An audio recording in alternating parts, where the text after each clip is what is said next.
I think there are many resources that have helped me to become a young leader. But when I think about it, there's probably two main ones that I should talk about. And the first is really my family and the strong support that I've received really from so many different members, but of course from my mom and dad and my brother.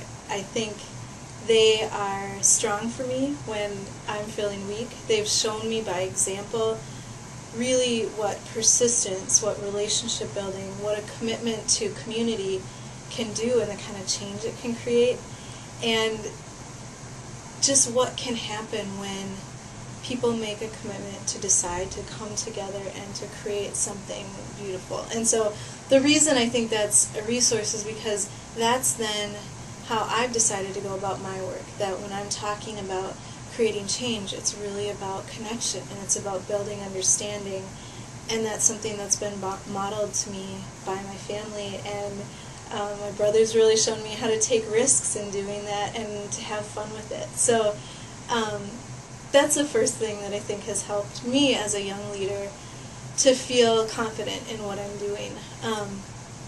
The second thing I think is just other people in my life that have chosen to share parts of themselves with me, and that's a huge gift that there's no way I can ever repay, but helps to show, again, the value of persistence.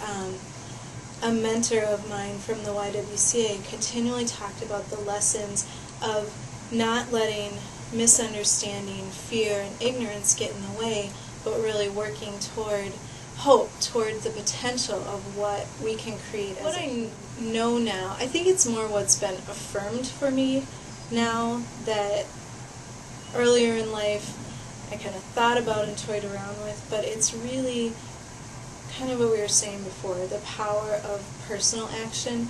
I think, so much of what I do falls under my professional lens, which is also what I'm personally passionate about, and that's eliminating racism and empowering women and girls.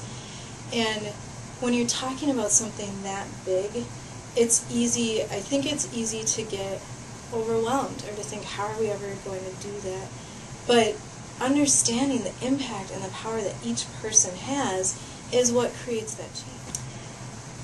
So there's so many things that young Minnesotans can do to really make a difference, and I think getting involved, of course, is one thing, but I think that it's more specific than that.